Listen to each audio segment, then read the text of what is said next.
অসমবাসীৰ কাৰণে আজি এটা ডাঙৰ খবৰ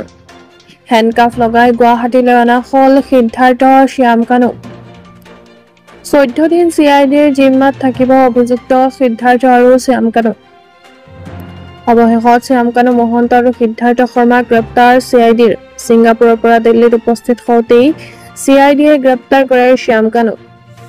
নিশা 12 বজাত গ্ৰেপ্তাৰ কৰা হৈছে শ্যামকানু মহন্তক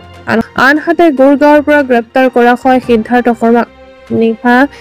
1:30 মিনিটত গ্ৰেপ্তাৰ কৰা হয় সিদ্ধাৰ্থ শৰ্মাক ইতিমধ্যে শ্যামকানু মহন্ত আৰু সিদ্ধাৰ্থ শৰ্মাক অসমলৈ অনা হৈছে হেণ্ডকাফ লগাই শ্যামকানু আৰু সিদ্ধাৰ্থক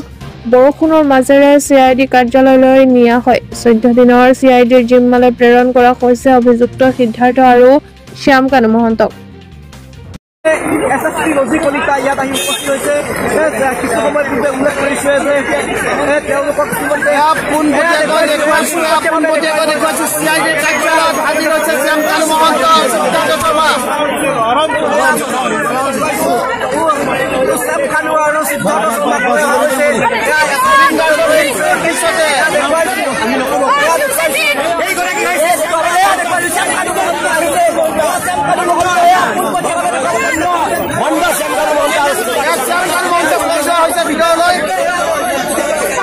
হেণ্ডকাফ লগাই শ্যামকানু মহন্তক লৈ যোৱা হৈছে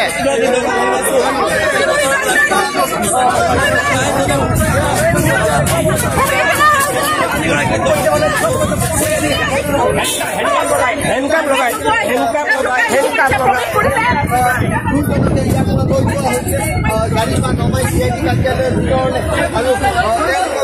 হৈছে শ্যামকানু মহন্তই